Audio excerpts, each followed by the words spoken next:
जय हिंद स्टूडेंट, आपका स्वागत है के एस सी क्लासेस गया में। आज का टॉपिक है, हम लोग सबसे पहले पढ़ेंगे जीवधारियों के 5 जगत वर्गीकरण के बारे में। लेकिन इसे बताने के पहले हम बताएंगे जीवधारियों के द्विव जगत। इसका कहने का मतलब यही है कि 5 जगत जब कहा जाएगा तो उस कंडीशन में समझना है कि पृथ्वी पर जितना तरह के जीव जंतु है उसको 5 भाग में बांटा गया है। और जब द्विव जगत कहा जाएगा तो आपको समझना होगा कि पृथ्वी पे जितना प्रकार के जीव जंतु है उसे कितने भाग में बांटा गया है, तो 2 भाग में बांटा गया है। जरा ध्यान से समझेगा। सबसे पहले इसके बारे में एक व्यक्ति था जिसका नाम है अरस्तु। तो सबसे पहले इसके बारे में कौन बताया था, तो अरस्तु। अरस्तु यही बताया कि पृथ्वी पर जितना प्रकार के जीव है या जीव जंतु है, वो जीव जंतु को ये 2 भाग में बांटा था। एक का नाम रखा था पादप समूह, एक का नाम का रखा पादप समूह। जरा ध्यान से समझेगा। और दूसरा का नाम रखा था जंतु समूह। इसका कहना यही था कि जितना प्रकार के पेड़ पौधा है वो सब पादप समूह में शामिल किया जाएगा। अब पृथ्वी पर जितना प्रकार के जीव जंतु जैसे हाथी, घोड़ा, बिल्ली, सांप, मनुष्य, वो सबको कहाँ शामिल किया जाएगा, जंतु समूह में। लेकिन बस ये बोल दिए और बोलकर चला गया। तो उस कंडीशन में इसके बात को पूरी तरह से माना नहीं गया। अब उसके बाद एक अगला व्यक्ति का एंट्री होता है, उसका नाम है लिनियस। उसका नाम क्या है बाबू, तो उसका नाम है लिनियस।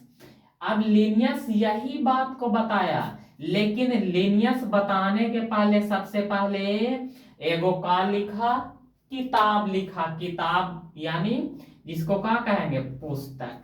लिनियस यही बात सेम टू सेम बताया, लेकिन इसको बताने के पहले इन्होंने एक पुस्तक लिखा। उस पुस्तक का नाम रखा सिस्टमा नेचुरल। उस पुस्तक का नाम क्या रखा, सिस्टमा नेचुरल।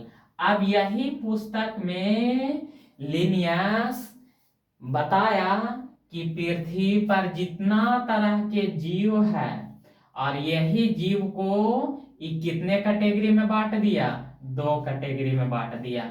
एक का नाम रखा पादप जगत, एक का नाम का रखा, तो एक का नाम रखा पादप जगत और दूसरा का नाम रखा जंतु जगत। इसकी इसीलिए इसके बात को क्या है, माना जाता है। अब जरा ध्यान से सुनेगा, इसके बात को माना गया नहीं माना गया, क्योंकि अरस्तु सिर्फ बोल दिए और बोलकर चले गए। लेकिन यही काम को कौन किया, लिनियस। लिनियस एक पुस्तक में लिखा, उस पुस्तक का नाम का है सिस्टमा नेचुरल। और यही किताबा में यह वर्णन किया कि पृथ्वी पर जितना प्रकार के जीव है वो जीव को 2 कैटेगरी में बांटा। एक का नाम रखा पादप जगत, मतलब इसमें पेड़ पौधा को शामिल किया गया, और दूसरा का नाम रखा जंतु जगत, मतलब इसमें जीव जंतु को शामिल किया गया। यहाँ तक बातें क्लियर हुआ। अब यहाँ से सवाल का बनता है, पहला सवाल यही बनता है कि वर्गीकरण का पिता किसको कहते हैं, मतलब जीव को सबसे पहले बंटवारा कौन किया, तो अरस्तु। लेकिन इसके बात को माना जाता है नहीं, क्योंकि ये सिर्फ बोलकर चला गया था। लेकिन यही लिनियस यही बतिया बताया, लेकिन ये किताब में लिख दिया। अब बता, लिनियस मर भी जाएगा ना तो एक किताब तो रहने करेगा जिंदा, है या ना। तो यहाँ से पहला सवाल यही बनता है कि वर्गीकरण का पिता किसको कहते हैं, क्या वर्गीकरण का पिता या वर्गीकरण का जनक किसको कहते हैं। तो आंसर क्या होगा, लिनियस। पहला सवाल तो समझ में आया। दूसरा सवाल यहाँ से ये बनता है कि द्विव नाम पद्धति कौन दिया था, द्विव नाम पद्धति कौन दिया था। जरा ध्यान से सुनेगा, द्विव नाम पद्धति कौन दिया था। द्विव, द्विव का मतलब क्या होता है, 2। मतलब जीव को ये 2 कैटेगरी में बांटा, इसी को कहते हैं द्विव नाम पद्धति। तो द्विव नाम पद्धति कौन दिया था, तो लिनियस। क्लियर, यहाँ तक बातें तो समझ में आया। बताओ, आधुनिक वर्गीकरण का पिता या वर्गीकरण का पिता या जनक किसको कहते हैं, लिनियस को। उसके बाद बताना, लिनियस एक पुस्तक लिखा था, उस पुस्तक का नाम क्या है, तो सिस्टमा नेचुरल। यहां तक तो बातें क्लियर हुआ। उसके बाद जरा ध्यान से सुनेगा, जब सवाल में आपसे पूछा जाएगा कि द्विनाम पद्धति कौन दिया था, तो लिनियस। अब जरा ध्यान से सुनेगा, एक अगला व्यक्ति का एंट्री होता है जिसका नाम है हिटकर। उस व्यक्ति का नाम क्या है? हिटकर। ये तो सबसे पागल इंसान था। अरस्तु और लिनियस जो बात बताया ओकरो से पागल इंसान था कौन? लिनियस। ये लिनियस का बताता है कि देखो, पृथ्वी पर जितना प्रकार के जीव है उस सब जीव को कितने प्रकार में ये बांटा? ये 5 प्रकार में बांटा। मतलब हिटकर पृथ्वी पर जितना प्रकार के जीव जंतु है उसके बारे में बताया कि पृथ्वी पर जितना प्रकार के जीव जंतु है ना, उसको इन्होंने कितने कैटेगरी में बांटा? 5। इसीलिए यहाँ से सवाल बनता है कि 5 जगत वर्गीकरण कौन दिया? का सवाल बनता है? तो सवाल यही बनता है कि 5 जगत वर्गीकरण कौन दिया? का 5 जगत वर्गीकरण कौन दिया? तो आप तो समझ में आया क्यों इसको 5 जगत वर्गीकरण कहते हैं।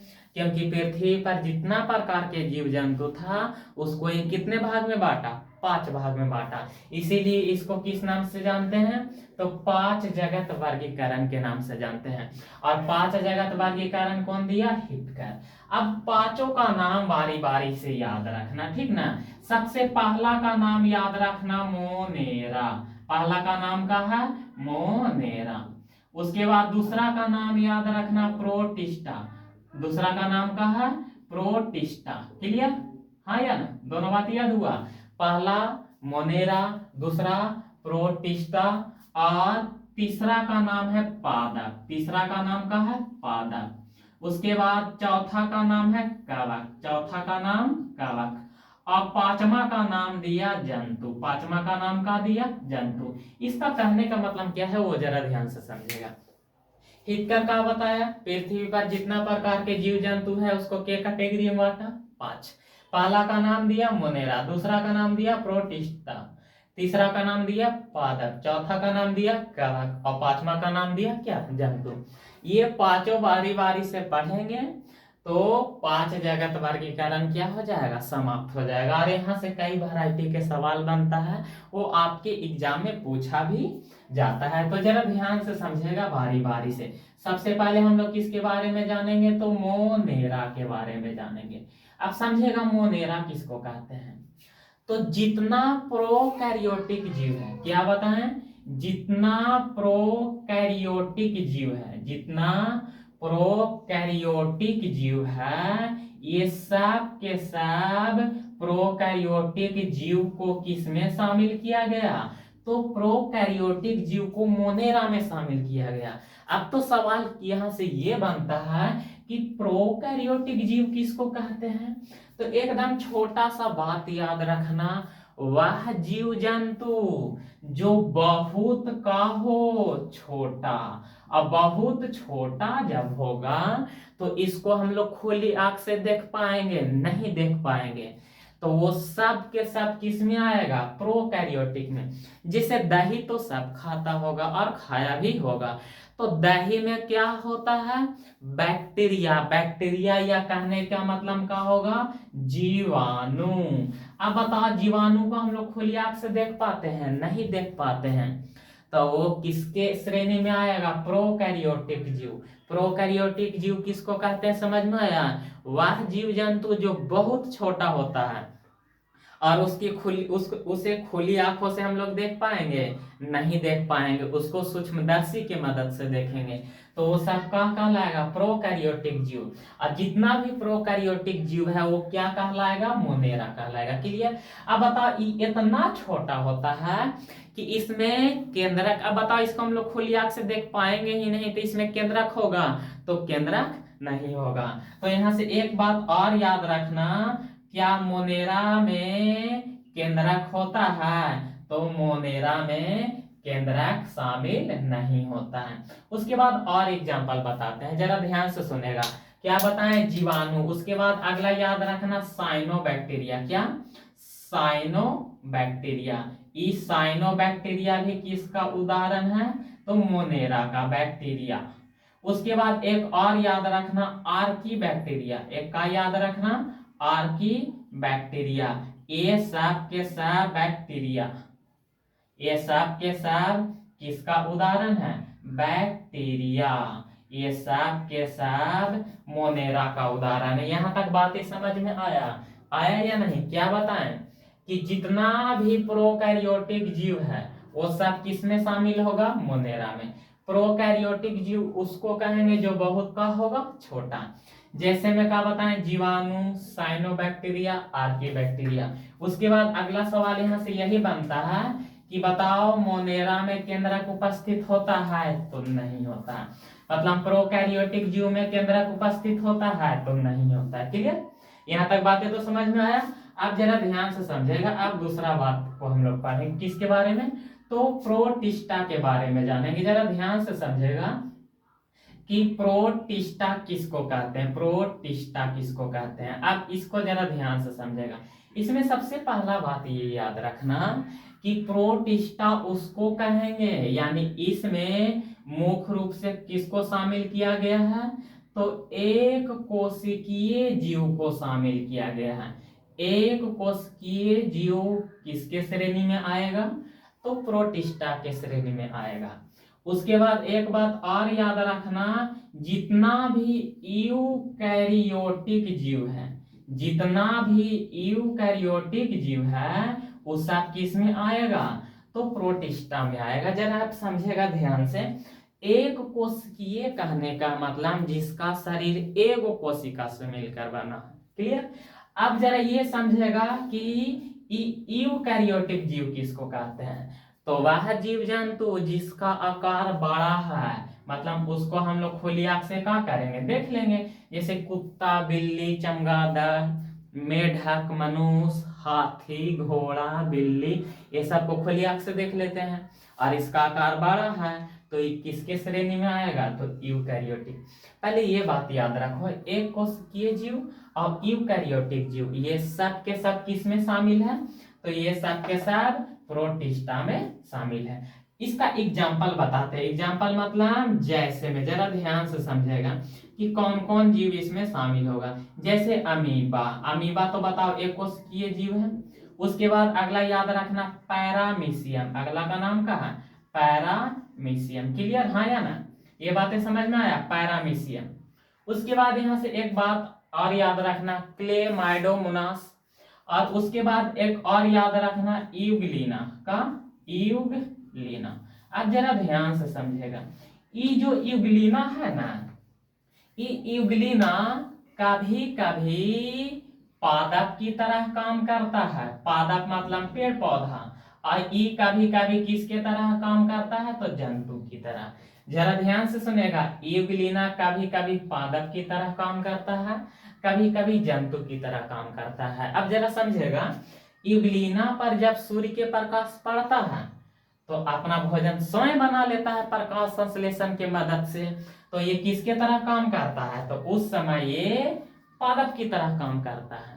लेकिन जब इस पर सूर्य के प्रकाश नहीं पड़ता है तो उस कंडीशन में किसके तरह काम करता है? जंतु के तरह काम करता है।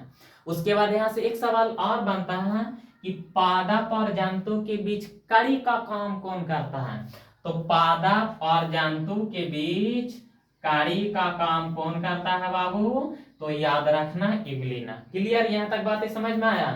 बताओ प्रोटिस्टा किसको कहेंगे? तो एक कोशिकीय जीव और यूकैरियोटिक जीव पूरी तरह से किसमें शामिल होता है? तो प्रोटिस्टा में। एग्जाम्पल का बताएं, अमीबा, पैरामीशियम, क्लेमाइडोमोनास, यूग्लिना, ये सब किसका उदाहरण है? प्रोटिस्टा का। क्लियर? उसके बाद हम यही बताएं कि यूग्लिना पादप की तरह भी काम करता है और जंतु की तरह भी काम करता है। जब यूग्लिना पर सूर्य के प्रकाश पड़ता है तो ये किसके तरह काम करता है? तो उस समय ये किसके तरह व्यवहार करता है? तो पादप की तरह। और जब सूर्य के प्रकाश नहीं पड़ता है तो वो जंतु की तरह काम करता है। इसीलिए यहाँ से सवाल एक बनता है कि पादप और जंतु के बीच कड़ी का काम कौन करता है? तो याद रखना, यूग्लिना। क्लियर? अब जरा ध्यान से समझेगा तीसरा बात। तीसरा का है पादप। पादप मतलब का होता है, जरा समझेगा, जितना प्रकार के पेड़ पौधा है, जितना प्रकार के पेड़ पौधा है उस सबको किस में शामिल किया गया है? पादप में। या तो वो पेड़ फल दे या फल न दे। कुछ पौधा ऐसा है जो फल देता है और कुछ पौधा ऐसा होता है जो फल नहीं देता है, और कुछ पौधा ऐसा होता है कि वो का होता है, फुलाता है। फुलाता है मतलब वो पौधा का होगा, पुष्पीय होगा। और कुछ पौधा ऐसा होता है कि वो फुलाइवे न करता है, तो वो का कहलाएगा, अपुष्पीय कहलाएगा। मतलब जितना प्रकार के पेड़ पौधा है, चाहे वो फल दे या फल ना दे, चाहे वह पौधा फुलाए मतलब पुष्पीय हो, और नहीं फुलाता है उसको क्या कहते हैं? अपुष्पीय। वो सब के सब क्या कहलाएगा? पादप। मतलब जितना पृथ्वी पर जितना छोटा से छोटा बड़ा से बड़ा वनस्पति पेड़ पौधा है वो सब क्या कहलाएगा? वो सब के सब किस में आएगा? पादप में। क्लियर? अब जरा ध्यान से समझेगा। अब हम लोग पढ़ेंगे कवक के बारे में। तो कवक में एक बात याद रखना कि जितना भी यूकैरियोटिक जीव है, यूकैरियोटिक हम समझा चुके हैं, यूकैरियोटिक जीव, यूकैरियोटिक हम समझा चुके हैं कि जो जीव का हो बड़ा, जिसको खुली आंख से देख लेंगे वो सब क्या कहलाएगा? यूकैरियोटिक जीव। तो यूकैरियोटिक जीव किसमें शामिल होगा? तो कवक में। उसके बाद एक बात और याद रखना, जितना भी परपोषी जीव होगा, जितना भी परपोषी जीव होगा वो सब किस में शामिल होगा? कवक में। बताओ, जिस जीव का आकार बड़ा हो, यूकैरियोटिक। परपोषी किसको कहेंगे? जो भोजन के लिए दूसरा पर का हो, आश्रित। का बताएं? परपोषी केकरा कहेंगे बाबू? परपोषी किसको कहेंगे? जो भोजन के लिए दूसरा पर का हो, भोजन के लिए जो दूसरा पर का होगा बाबू, आश्रित होगा। का होगा? आश्रित होगा। उस सब के सब का कहलाएगा? परपोषी। जैसे मनुष्य अपना भोजन स्वयं नहीं बनाता बल्कि वो भोजन के लिए किसी और पे निर्भर रहता है, तो किस में आएगा? परपोषी। मतलब यूकैरियोटिक जीव और परपोषी जीव सब किस में शामिल है? कवक में शामिल है। क्लियर? अब जरा यहाँ से एक सवाल का बनता है, जरा ध्यान से समझेगा। ई हम बना दिए कवक, ई बना दिए का बाबू? कवक। लेकिन कवक के चारों ओर एगो झिल्ली होता है। जरा ध्यान से समझेगा, कवक के चारों ओर एगो का होता है? झिल्ली। और यही झिलिया को कहते हैं कोशिका भित्ति। यही झिलिया को किस नाम से जानते हैं? तो इसको कोशिका भित्ति के नाम से जानते हैं। इस झिल्ली को किस नाम से जानते हैं? कोशिका भित्ति के नाम से जानते हैं। अब यहाँ से सवाल क्या बनता है कि कवक के कोशिका भित्ति किसका बना होता है? तो याद रखना, कवक के कोशिका भित्ति काइटिन का बना होता है। कवक के कोशिका भित्ति किसका बना होता है? तो कवक के कोशिका भित्ति काइटिन का बना होता है। बताओ, कवक में कौन कौन शामिल होता है? तो यूकैरियोटिक जीव और परपोषी जीव। यूकैरियोटिक जिस जीव का आकार बड़ा होता है, और वह जीव जो भोजन के लिए दूसरा पर निर्भर होता है उसको क्या कहते हैं? परपोषी। उसके बाद बताएं, कवक के चारों तरफ एक झिल्ली होता है जिसको कहते हैं कोशिका भित्ति। और ये कोशिका भित्ति, कवक के कोशिका भित्ति किसका बना होता है? काइटिन का बना होता है। यहाँ तक बातें तो क्लियर हो गया। तो यहाँ से जरूर ये बात याद रखना, कवक के कोशिका भित्ति किसका बना होता है? तो काइटिन का। एक बात और याद रखना कि कवक के अध्ययन को क्या कहते हैं? तो माइकोलॉजी। कवक के अध्ययन को क्या कहते हैं? माइकोलॉजी कहते हैं। अब अगला जरा समझेगा, अगला पांचवा है का? जंतु। अब जरा ध्यान से समझेगा, जंतु में कौन कौन शामिल है? पृथ्वी पर जितना वैरायटी के जीव जंतु है, चाहे वो छोटा हो चाहे बड़ा हो, वो सबको किसमें शामिल किया गया है? तो जंतु जगत में। एग्जाम्पल के लिए बता देते हैं, जैसे पहला है उभयचर। जरा ध्यान से समझेगा, उभयचर। उभयचर किसको कहते हैं? उभयचर उसको कहते हैं जो पानी में भी रहेगा। कहाँ रहेगा? पानी में भी और स्थल पे भी। जैसे मेढक, इसका सबसे बढ़िया उदाहरण का है मेढक।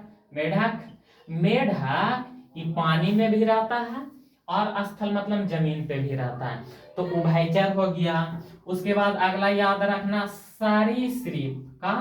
सरीसृप अब बताओ सरीसृप उसको कहते हैं जो रेंग कर चलता है। उसके बाद याद रखना क्या क्या बताएं, उभयचर बताएं, सरीसृप बताएं। उसके बाद याद रखना स्तनधारी। ये सब स्तनधारी उसको कहते हैं जो क्या देती है, जो दूध देगा वो स्तनधारी कहलाएगा। तो ये सब किसके अंतर्गत आता है, जंतु के अंतर्गत। मतलब जितना वैरायटी के, जितना प्रकार के पृथ्वी पर जीव जंतु हैं वो सब के सब किसके अंतर्गत आता है, तो जंतु के अंतर्गत। यहाँ तक बातें क्लियर हुआ।